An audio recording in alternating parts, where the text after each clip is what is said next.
오늘 본문 4절을 보시면 이렇게 먼저 말하고 있습니다. 나도 육체를 신뢰할 만하며 누구든지 다른 이가 육체를 신뢰할 것이 있는 줄로 생각하면 나는 더욱 그러하리니. 자, 우리가 요즘 흔히들 스펙이라고 말하죠. 갖추고 있는 조건들에 대해서 바울이 이야기를 시작합니다. 네, 여기서 말하는 조건이라는 것은 어떤 조건을 말하냐면요. 그러니까 앞에 이야기했던 것에 대해 연장선으로 우리가 잘 이해해야 합니다. 앞에 무엇을 얘기했습니까? 할례에 대해서, 할례는 율법을 대표하는 것이고 과거의 전통과 그리스도로 인하여 새롭게 주어진 이 복음 사이에서 과거의 그 전통에만 목을 메고 있는 이들에게 자신의 스펙을 얘기하는 겁니다.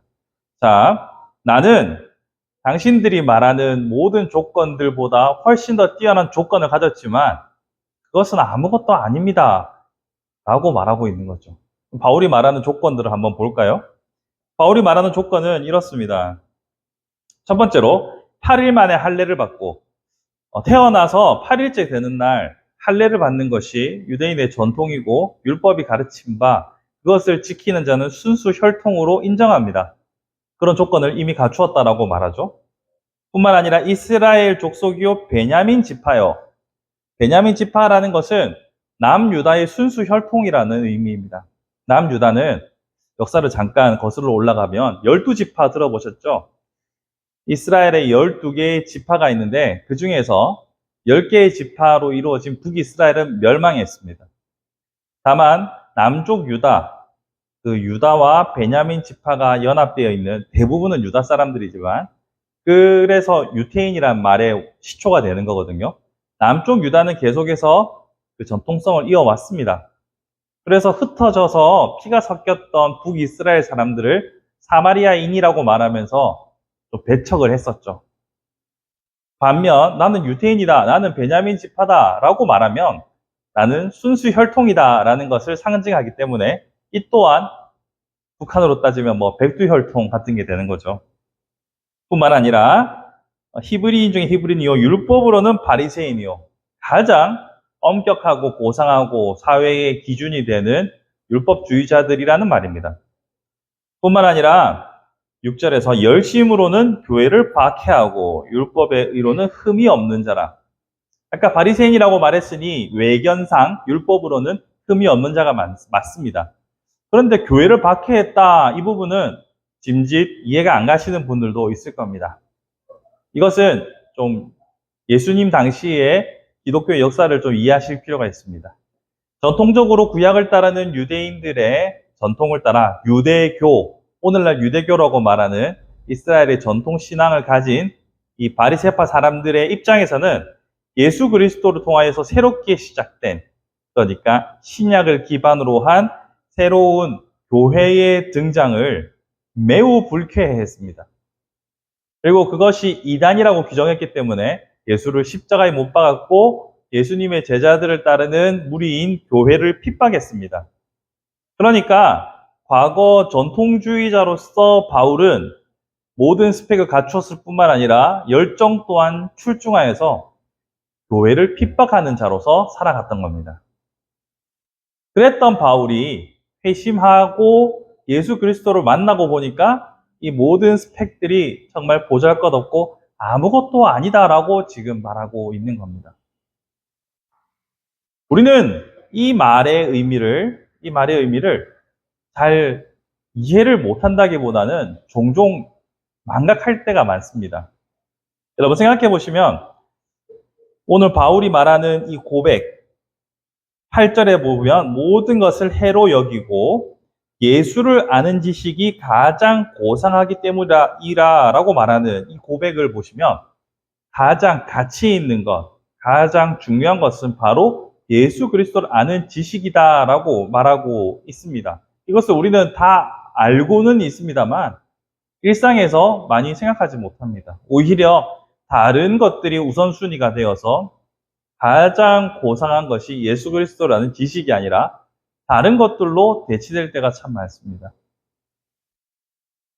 제가 초등학교 1학년 때 친척 집에 가서 액자에 걸려있던 문구를 보았던 기억이 납니다. 요즘은 많이 안 쓰던데 옛날에 이런 말 많이 했잖아요. 돈을 잃는 것은 조금 잃는 것이요. 명예를 잃는 것은 많이 잃는 것이요. 건강을 잃는 것은 다 잃는 것이다. 이 말에는 많은 사람들이 공감을 하는데 여러 가지 가치들이 같이 섞여 있습니다.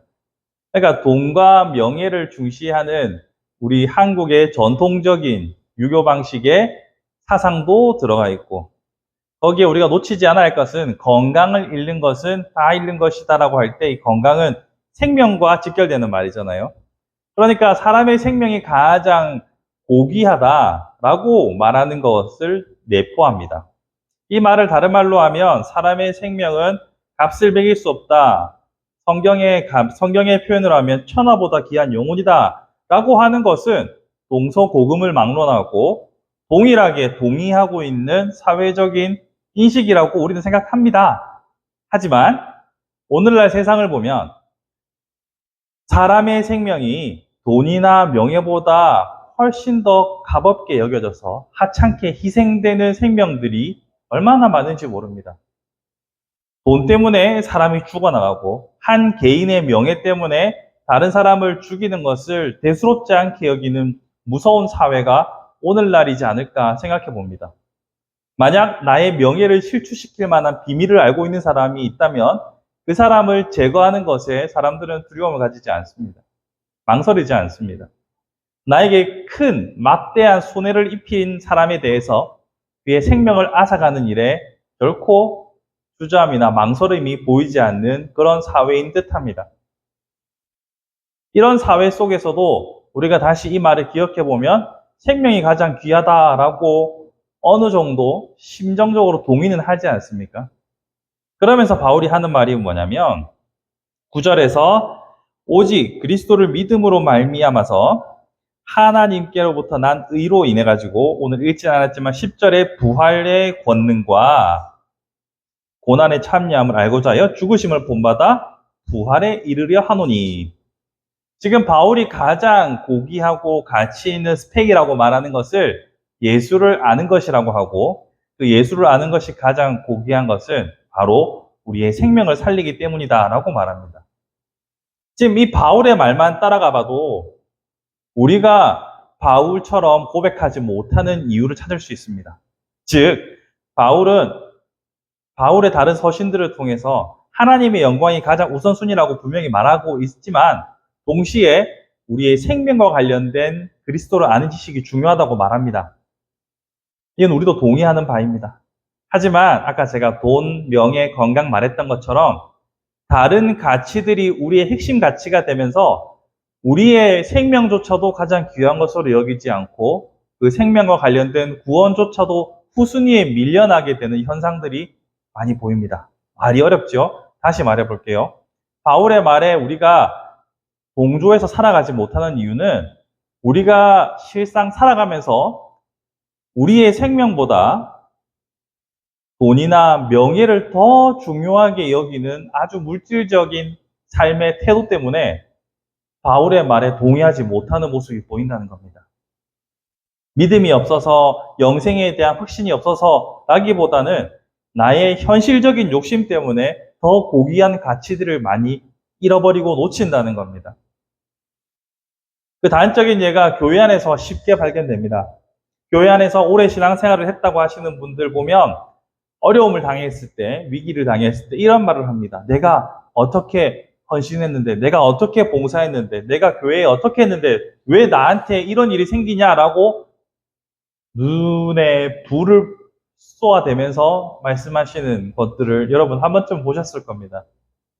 그분들의 기본적인 생각은 뭡니까? 기브 앤 테이크죠. 내가 교회를 이렇게 헌신하고 봉사했는데 왜 나한테 이런 일이 있느냐? 그분의 가치는 자신의 생명 값을 염두에 두고 있지 않은 겁니다. 다만 이 땅에서의 복이 모든 생각의 중심이기 때문에 자신의 생명 값도 기억이 안 나고 예수 그리스도를 아는 지식도 지금 중요한 게 아닙니다. 그 물질 만능주의에 쩔어 있는 그런 분들은 자신의 신앙생활도 자신의 부와 자신의 명예와 자신이 가지는 권리들을 더 확대하기 위한 수단일 따름인 겁니다. 즉, 우리는 우리의 가치의 중심에 예수 그리스도가 있는지 혹은 생명이 있는지 아니면 다른 물질적인 가치들이 그 중심에 자리 잡고 있는지 한 번쯤은 우리 자신을 점검해 봐야 합니다.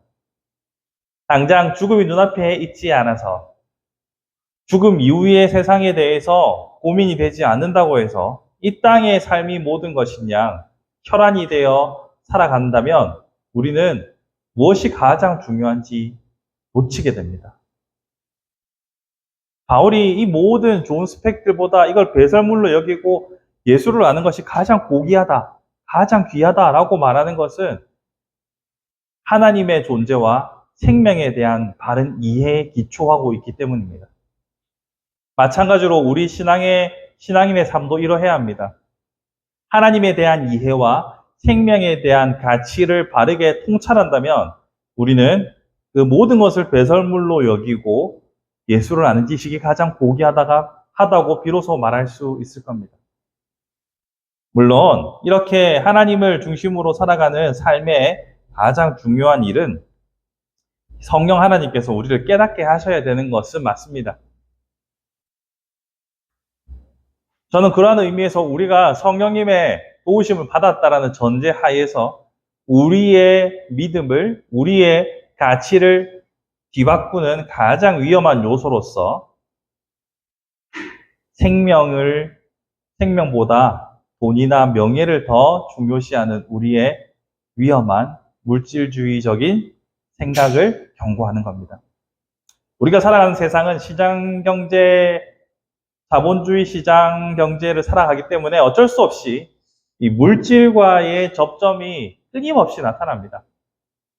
오늘날 같은 이런 자본주의 시대가 아닌 옛 과거에도 돈에 대한 집착을 사람들은 버린 적이 없었는데 오늘처럼 이 물질 만능의 시대를 살아가는데 어찌 이 돈으로부터 자유하겠습니까?